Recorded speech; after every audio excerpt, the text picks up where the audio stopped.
Bienvenue à toutes et merci de nous retrouver sur notre programme Malaika, le magazine de la femme africaine et chrétienne. Nous sommes ravis de vous savoir très nombreuses à nous suivre sur LNTV, également sur YouTube et sur Facebook. Et nous vous remercions pour tous les messages que nous avez envoyés si généreusement. Et justement, aujourd'hui, nous allons parler encore d'un sujet choc, un sujet tabou dont beaucoup n'en parlent. Donc je vous invite à rester avec nous pour la suite. Donc voilà, aujourd'hui, nous allons parler de maltraitance infantile. C'est sûr que parfois, on se pose la question, comment traiter un enfant? Est-ce que c'est de la maltraitance ou pas? Et nous avons le plaisir de pouvoir en parler aujourd'hui avec Mama Audrey. Merci en tout cas d'être fidèle au poste. C'est mon plaisir, Nadège. Et nous avons aujourd'hui notre invitée spéciale, Marie-Aimée Thomas. Merci en tout cas d'avoir fait le déplacement pour nous assister aujourd'hui sur ce thème qui est vraiment, vraiment délicat. Merci à vous, je suis très heureuse d'être parmi vous. Et bien sûr, on a Magali. Tu nous as, je suis sûre, concocté des chiffres, des points clés pour ce sujet. C'est pas vraiment un sujet qui prête vraiment à rire, mais bon, c'est vrai que j'ai trouvé quand même pas mal de choses, effectivement. Ah, bah super. Et Maman Janine, fidèle au poste à Kinshasa. En tout cas, merci d'avoir fait tout ce travail de recherche pour nous que tu vas nous partager dans un instant. Oui, c'est un plaisir, Nadège. Je suis contente d'être là. Donc justement, avant de rentrer dans le vif du sujet, nous allons contextualiser et avoir aussi quelques éléments de chiffres pour pouvoir situer le sujet de la maltraitance infantile tout ensemble dans la rubrique de Mag. Donc justement, Magali, quels sont les chiffres, quels sont les retours que tu as pu avoir sur le net par rapport à la maltraitance? Écoute, j'ai trouvé pas mal de choses qui, je suis sûre, vont nous éclairer et puis vont nous aider aussi à vraiment à parler sur ce sujet qui vraiment, moi, me tient à cœur parce que les enfants, c'est quand même, voilà, c'est tellement précieux. Voilà, c'est tellement précieux, c'est le futur, enfin bref. En tout cas, le contexte est assez compliqué. Alors, il faut savoir qu'au sein même des familles, dans les écoles, dans les structures d'accueil pour les enfants en Afrique, sur l'ensemble, en tout cas, du continent africain, il y a beaucoup d'enfants qui sont maltraités, qui font face à la violence physique, émotionnelle, sexuelle, menaces des gangs quand les enfants sont dans la rue, des agressions, des assassinats, exploitation, abus divers pour les enfants travailleurs, pratique de l'excision sur des enfants, sur environ 3 millions d'enfants chaque année, qui mettent en péril, bien sûr, leur vie. Voilà, d'ailleurs, ça va être l'objet d'un de nos sujets. Tout à fait, il faudra qu'on en parle effectivement. Vous avez également des trafics de milliers d'enfants dans tous les ans, particulièrement en Afrique de l'Ouest et centrale. Donc voilà, le bilan, en quelques mots déjà, est quand même assez accablant. Alors dans le cadre familial, quand on parle de maltraitance de l'enfant, il faut savoir, et je vais surtout m'adresser à Marie-Aimée parce que je sais que Maman Audrey connaît un petit peu le contexte et Nadège également, il faut savoir que l'éducation revêt un caractère collectif en Afrique. C'est-à-dire que l'individu, il se définit par la collectivité, par un ensemble, par un groupe social, et c'est comme ça qu'il est éduqué et qu'il grandit dans la société. Donc il est soumis à une discipline qui est collective, c'est-à-dire que n'importe qui peut venir, peut conseiller, peut punir, peut corriger, peut maltraiter l'enfant, que ce soit un grand-père, qui n'est pas du tout dans la famille directe. Un voisin peut entrer dans l'éducation de l'enfant et surtout le violenter s'il a fait une bêtise ou ce genre de choses. Donc ça, c'est quelque chose qu'il faut vraiment comprendre et je suis sûre que Maman Janine pourra confirmer ces dires. Et donc, c'est vrai que si parfois avoir des enfants en Afrique, c'est une bénédiction, parce que quand on n'a pas d'enfants, on est stigmatisé. C'est une bénédiction, mais ça devient juste ça devient vite une malédiction parce que les contextes économiques et sociaux faisant qu'il n'y a pas d'argent, donc du coup, ça se transforme en malédiction et à la maison, c'est des insultes. Moi, qui n'a jamais entendu des mamans africaines ou des tantes africaines insulter leurs enfants, tu es bête, nyama, des trucs affreux, imbéciles, sorciers, qu'on dit quotidiennement, même sans même s'en rendre compte. Et vous vous rendez compte qu'on nous dit un enfant sorcier, c'est quand même assez fort comme insulte. D'ailleurs, on va en parler. Et donc, ce que dit l'OMS, sur cela? Alors, en fait, l'OMS déclare que un enfant qui déjà n'est pas nourri, qui manque de sommeil, qui n'a pas d'hygiène, qui n'a pas de vêtements, ce sont des enfants qui rentrent dans la maltraitance. Wow. Et c'est ce qui se passe. Il n'y a pas un bon lit, c'est clair.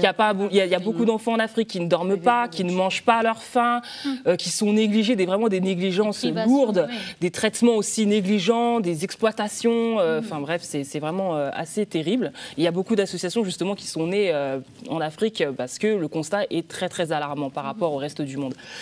Ensuite, vous avez également pour les enfants en Afrique, et c'est vraiment, vraiment un phénomène de société qui prend de l'ampleur et qui perdure des années et des années durant. Je suis sûre que Maman Janine va en parler également. C'est le phénomène des enfants sorciers. Oui, alors, il faut savoir, Maman Audrey, Marie-Aimée, les enfants il y a des enfants qui sont vulnérables. Par exemple, si vous avez un enfant qui est têtu, qui est agressif, comme peut être un enfant, des fois, les enfants sont solitaires. Ça ne veut pas dire qu'ils sont anormaux, mais par exemple, ils sont pensifs, ils sont bégayeurs, ou ils sont trisomiques, etc. Ce sont des enfants qui sont qualifiés de sorciers, de sorcellerie. Les enfants albinos aussi qui font... Voilà, tout à fait, les enfants albinos, etc. Par exemple, aussi des enfants qui ont des déformations physiques, un œil rouge ou un ventre ballonné, etc. Ce sont des enfants qui sont accusés de sorcellerie et ils sont énormément stigmatisés. Ils se retrouvent dans la rue. Et vous avez également une deuxième catégorie d'enfants. Ça aussi, c'est un phénomène qui est très présent, qui naissent, par exemple, les prématurés, des enfants qui naissent prématurément. Ça aussi, ce sont des enfants qui sont maltraités. Par exemple, ceux qui sortent du ventre de leur mère par les pieds ou par les bras, ou qui tombent à ventre plat lors de l'accouchement. Ça aussi, ce sont des enfants qui sont symbolisés comme étant des sorciers. Alors, bien sûr, ces enfants-là se retrouvent dans la rue. Ils consomment de la drogue très rapidement, à partir de 4 ans. Il y en a qui commencent à sniffer de la colle, de l'acétone, des diluants pour peinture, de l'alcool, etc. Et enfin, je vais finir ce topo pas très réjouissant avec aussi les châtiments corporels qui ont lieu à l'école. Il faut savoir que dans le milieu scolaire, les enfants aussi sont très maltraités. On les tabasse. Il n'y a pas de loi dans le pays qui interdit cela. Alors, il y a des droits de l'enfant. Je suis sûre que Marie-Aimée a des chiffres, elle va nous en parler, etc. Mais on sait bien sûr que sur le terrain, c'est très difficile de les appliquer. C'est très culturel. Longtemps, les châtiments corporels ont été appliqués à l'école. On les tape avec des règles. La maîtresse ou le maître lance sa savate, sa chaussure, des craies. Bon, voilà. Bref. Donc, frapper et blesser un enfant en Afrique, c'est pas forcément tabou aussi, c'est ce qu'il faut savoir. C'est pas forcément ce qui est considéré comme étant une mauvaise chose, en fait. C'est pas une mauvaise chose. Il y a beaucoup de parents qui trouvent ça normal de balancer une chaussure sur la tête de son enfant. Et donc voilà un petit peu ce que j'ai pu trouver comme information sur ce sujet. C'est marrant, juste pour une petite anecdote personnelle, c'est que moi, par exemple, quand je suis née avec 2 dents. C'était comment on appelle ça, une croissance précoce de ma dentition. Et, à ta naissance. À ma naissance. Et les infirmières ont pensé que j'étais une enfant sorcière. Parce que pour eux, ça n'est pas possible qu'un enfant naisse avec 2 dents. Donc, elles avaient peur de venir me prendre soin de moi en disant non, il y a de la sorcellerie, c'est un enfant sorcier. Et c'est le médecin qui a dû venir faire un examen pour dire non, il y a eu un excès de calcium pendant la grossesse. Et donc, qui peut faire que certains enfants naissent avec des longs ongles ou de longs cheveux. Moi, c'était des dents. Et petite anecdote personnelle encore, c'est que quand j'étais à l'école, comme tu parlais de la maltraitance à l'école, mes parents, mon père en particulier, il a dû intervenir auprès de la directrice de l'école pour s'assurer que personne ne lève la main sur son enfant. Et ensuite, il a fait passer le message à toute la famille, parce que comme disait Magali, au Cameroun, sinon toute la famille intervient. Tout le monde intervient, tout le monde tape, taper c'est un joli mot, c'est tabasser en fait. Et donc, il a fallu qu'il intervienne lui personnellement pour dire je ne veux pas, j'interdis à toute personne de lever la main beaucoup de chance sur moi. Oui, je reconnais que j'ai eu beaucoup de chance. C'est clair, c'est pas le cas. On va voir justement quel est le cas à Kinshasa avec Maman Janine. Absolument, à Kinshasa, je corrobore un peu tout ce que disait Magali. Je voyais des sœurs hier et je parlais justement de la maltraitance infantile. Et la plupart d'entre elles m'ont avoué que c'est très courant qu'elles insultent leurs enfants quand ils sont un peu turbulents, quand ils n'écoutent pas, et qu'elles les frappent. C'est quelque chose qui, pour elles, c'est naturel. On ne se pose pas la question. Et il est facile de dire, par exemple, quand un enfant fait une bêtise, Okokufalelo, Okoyeba, je traduis. Ah, oui. Tu vas mourir aujourd'hui, tu vas voir. Hein, c'est des choses. On peut menacer l'enfant de mort, mais facilement. On ne va pas le tuer, mais c'est des choses qui sont acceptées dans la mentalité collective, qu'un enfant, on peut l'insulter même parfois violemment. Et bien entendu, le taper aussi, parce que la plupart d'entre elles m'ont avoué que, je pense qu'il y en a seulement une qui me dit non, elle ne tape pas ses enfants, mais par contre, elle leur parle, mais la plupart ont la main facile, la main leste sur un enfant. Lorsqu'il est un peu turbulent, on le bat. Et maman Janine, des fois, on ramasse tout ce qui passe sous la main pour le battre, justement. Hein. Ça peut être une chaussure, ça peut être une casserole, ça peut être une ceinture. Oui, les garçons, on va plus les battre avec la ceinture ou alors l'instrument avec lequel on va faire le foufou. C'est une grosse cuillère en bois, en fait. Et donc, on va taper... Oui, une grosse spatule, mais vraiment une très très grosse, hein, parce que ça, pour bien moudre le foufou et tout, c'est avec ça qu'on va taper l'enfant. Mais les services corporels sont légion ici, et ça pose vraiment aucun problème. Et tu nous disais aussi, tu corroborais l'histoire des enfants sorciers, tu veux nous en parler un peu plus ? Oui, parce que je pense qu'on ne peut pas faire cette émission sans parler des enfants sorciers, parce que ce sont des enfants qui sont issus de la maltraitance familiale. Et cette maltraitance, elle est symptomatique. En RD Congo, il faut savoir que c'est le pays où on a le plus d'enfants sorciers. Juste pour vous donner quelques chiffres, en 2006, on avait 13 000 enfants de la rue, qu'on appelle des enfants sorciers. En 2016, on avait 30 000 dans les seules rues de Kinshasa. Et il y a plus de 100 cas par mois d'enfants qui sont dans la rue et qui sont... parce qu'ils ont été accusés de sorcellerie par leur famille. Et mis dehors. Mis dehors parce qu'ils ont, par rapport à des comportements peut-être hyperactifs ou autres, et mis dehors eux-mêmes qui se mettent dehors parce que les enfants ressentent que l'environnement familial n'est pas sécure pour eux. Donc il y a plus de sécurité à être dehors de la maison qu'à l'intérieur. Juste pour exemple, je vais vous donner le témoignage qui m'a été rapporté hier d'une sœur qui me disait qu'un couple qui habitait en province, donc en milieu rural et très très pauvre, avait confié donc leur dernier enfant à un membre de la famille pour qu'il s'en occupe, qu'il le scolarise, etc. Et cet enfant, ça fait 1 mois qu'on ne sait pas ce qu'il est devenu. Il a fui la maison. En fait, ce qui s'est produit, il a renversé de l'huile dans la cuisine. Et c'est un enfant de 6 ans, 7 ans. Et certainement qu'il a pris panique et il est parti. Il s'est enfui. Et qu'est-ce qui s'est passé? Quand il s'est enfui, donc ce couple-là qui prenait soin de lui l'a cherché. Et ils ont dit, de toute façon, cet enfant, il est sorcier. Et ils ont été voir le voisinage et le voisinage a dit oui, c'est un enfant sorcier, c'est bien, il est ndoki, c'est bien qu'il ait quitté le domicile. Ils sont allés ensuite à l'église pour voir le pasteur et le pasteur a confirmé ce diagnostic, que cet enfant, c'est la meilleure chose qui pouvait lui arriver, comme c'est un enfant sorcier, qu'il soit dans la rue. Et cette sœur me disait, mais je leur ai dit, mais attendez quand même, il faut aller voir auprès de la police s'il y a eu un signalement, etc. Elle les a pratiquement harcelés pour qu'ils aillent à la police, ce qu'ils ont fini de faire. Et effectivement, la police a dit oui, nous avons eu le signalement d'un enfant qui répondait bien à tous ces critères. Il est venu, mais on n'a pas pu le garder au-delà de 72 heures puisque c'est le délai. Et comme personne ne l'a réclamé, on a dû le laisser partir. Et cet enfant, au jour d'aujourd'hui, impossible de savoir où il est. Et c'est terrible. C'est terrible parce que il y a des conséquences dans la rue, c'est très hostile, ces enfants il y a un dénuement total et ils sont livrés à eux-mêmes et il y a beaucoup de milices qui recrutent ces enfants dans la rue, il y a beaucoup d'enlèvements aussi d'enfants et qui sont emmenés après pour être des enfants soldats. Et je voulais aussi mettre vraiment l'accent sur le rôle des églises. Les églises pentecôtistes, ici au Congo, il y a des rapports de Human Rights Watch qui les ont épinglés parce que les églises, en fait, ont un rôle prépondérant dans la reconnaissance de ces enfants de la sorcellerie, qui sont porteurs de sorcellerie. Et qu'est-ce qui se passe? C'est que les familles vont dans les églises avec un enfant qui est turbulent ou un enfant qui est handicapé et l'église va faire une séance de désenvoûtement.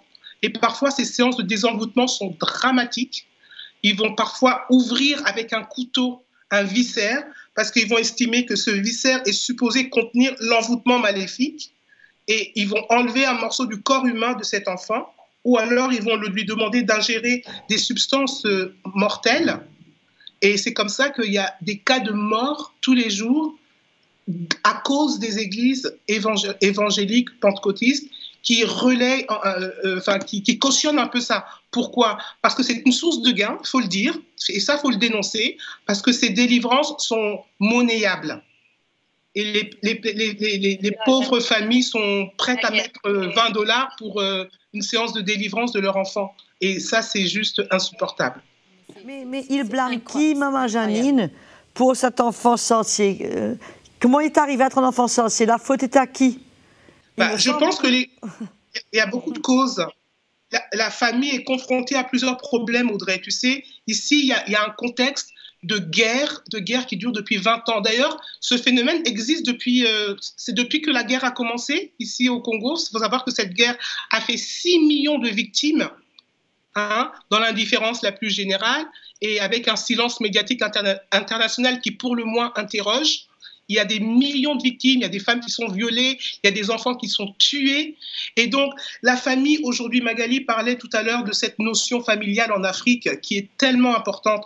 Mais au jour d'aujourd'hui, avec la crise économique majeure, la crise politique, la crise sociale, les familles ne sont plus en mesure d'accueillir ces enfants.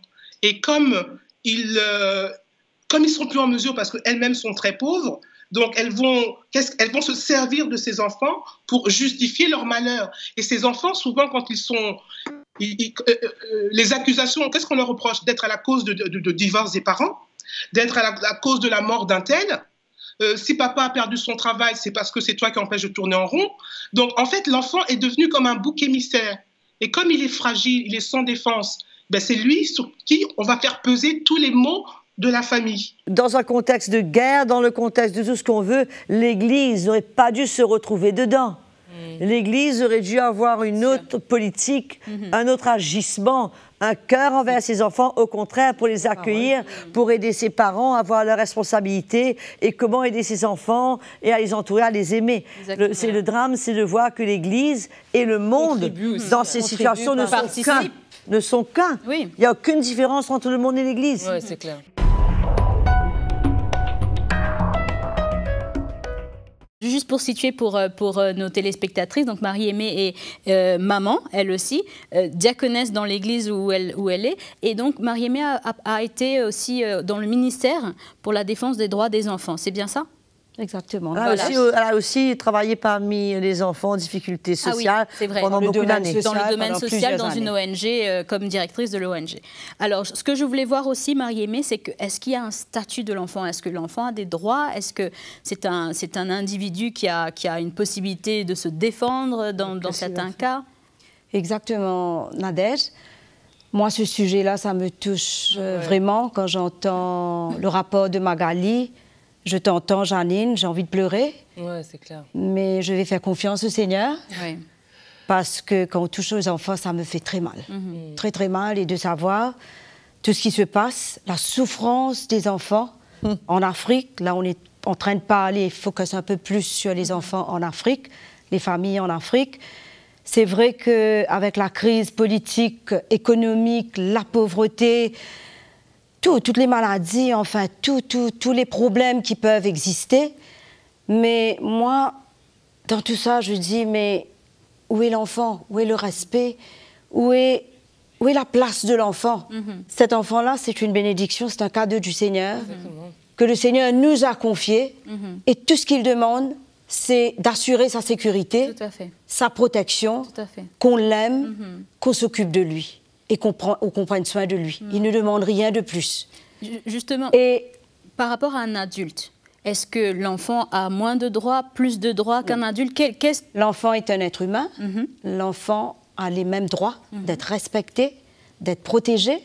Et il y a même la Convention des droits de l'enfant. Exactement. On parle d'Afrique, il y a la charte africaine qui touche le droit et le bien-être des enfants. Donc, tous les articles sont là pour protéger l'enfant, sécuriser l'enfant, mettre tout en œuvre pour que les enfants puissent grandir. Maman Audrey, on parle de l'enfant, on parle de c'est un cadeau du Seigneur, etc. Que dit la parole de Dieu par rapport à la place de l'enfant? La parole de Dieu est très très claire. La place de l'enfant, l'enfant a une très grande place dans le cœur du Seigneur. Et le Seigneur a été très clair quand il s'agit des enfants pour dire ne les empêchez pas de venir à moi. Et le Seigneur a toujours eu à cœur pour les enfants, il le prenait sur ses genoux. Tout à fait. Et ce que Marie-Aimée disait que l'enfant a droit à la nourriture, mais l'enfant a droit à être heureux. Bah oui, il a droit à être aimé. Jouer. Il a droit à être aimé, il a droit de vivre en tant qu'enfant. Tout à fait. Ne pas avoir des tâches journalières, des tâches quotidiennes, de pouvoir jouer, s'amuser, vivre et grandir comme un enfant. C'est vrai, on a parlé de violence, mais il y a aussi on va dire l'abus au niveau des travaux domestiques qui peuvent être remis aux enfants. L'enfant est sans défense. Malheur à celui qui ose maltraiter ses enfants, puisque c'est bien ce que Marie-Aimée disait, que le Seigneur nous a confié. Oui, mais il va aussi nous demander de rendre des comptes. On aura à rendre des comptes de la manière que nous avons considéré traiter ce cadeau extraordinaire, innocent, que le Seigneur a mis entre nos mains. Tout à fait. Et quand j'entends ce que Magali et ce que Janine disent par rapport à ce qu'on voit dans les églises, mais malheur à nous que personne ne pense une seule seconde que le Seigneur bénirait jamais un pays qui ne connaît pas respecter et traiter ses enfants selon son cœur. Maintenant, encore moins une église, et des chrétiens et des gens qui se disent pasteurs, qui osent encourager ce genre de traitement sur l'enfant, cet enfant ne pourra jamais plus avoir confiance en Dieu. Cet enfant va toujours croire que c'est Dieu qui a voulu qu'il ait ce traitement, alors que le Seigneur n'y est pour absolument rien dans tout ça. De voir un enfant comme celui de Janine, qui a quitté la maison de peur parce qu'il a jeté de l'huile, mais qu'est-ce que cet enfant n'en a pas dû endurer déjà avant d'arriver à pour bien moins que ça. C'est un jeune âge, 6 ans, pour lui, jeter de l'huile, ça a dû être probablement la pire des choses qu'il n'aurait jamais faites. Tout à fait. Et comment ça se fait? Où sont les parents dedans? Justement, en parlant de parents, quelque part, ces parents-là, si je peux dire ça comme ça, ils ne font que reproduire un système dans lequel eux-mêmes se sont retrouvés, dans un sens.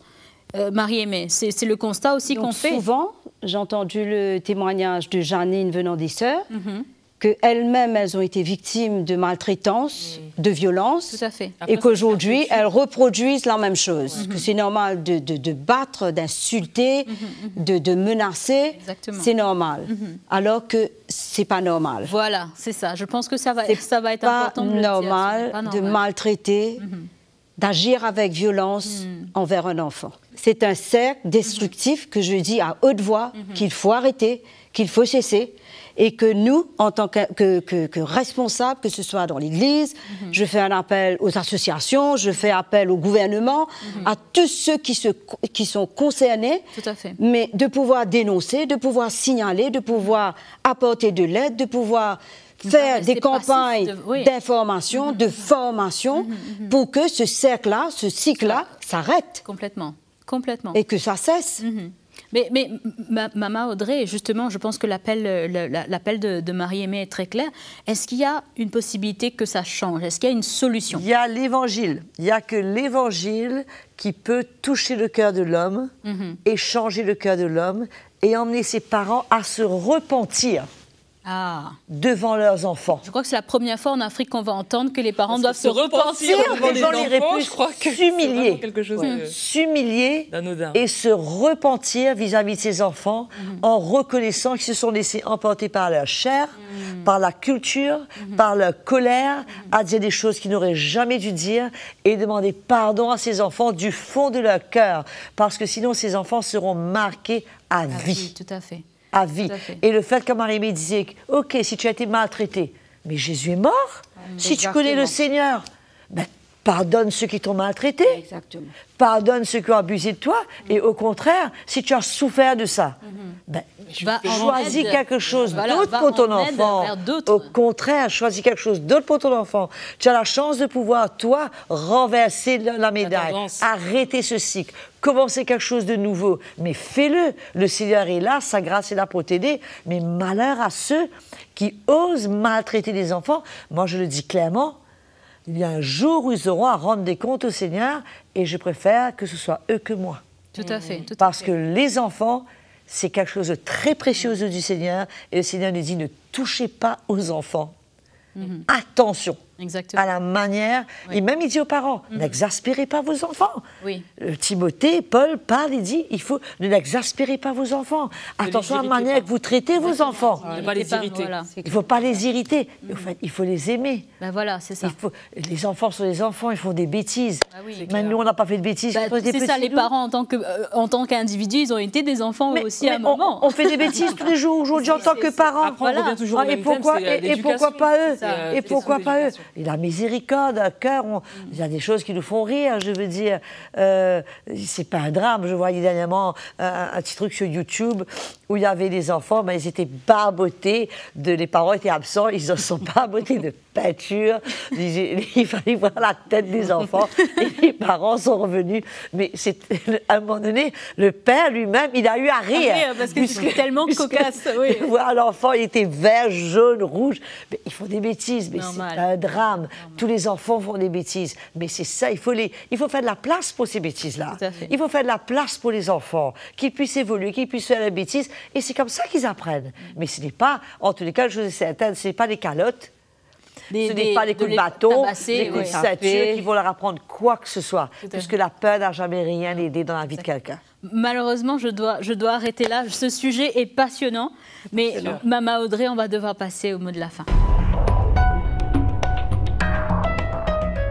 Écoute, le mot de la fin, je dis encore une fois, Jésus est vivant. Dieu voit tout. Dieu entend tout.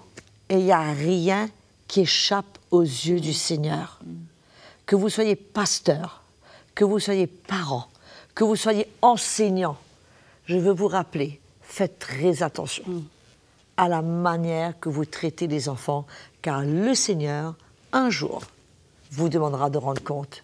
Amen. Mais je vous encourage, aimez-les, respectez-les, ils ont tellement à nous emmener, ils ont tellement de bonheur à nous emmener, et ils méritent, eux aussi, d'être heureux. Exactement. Merci en tout cas. Je vous remercie toutes celles qui nous suivent fidèlement. À très très bientôt pour la suite. Bon Dieu, bon Dieu, bon Dieu.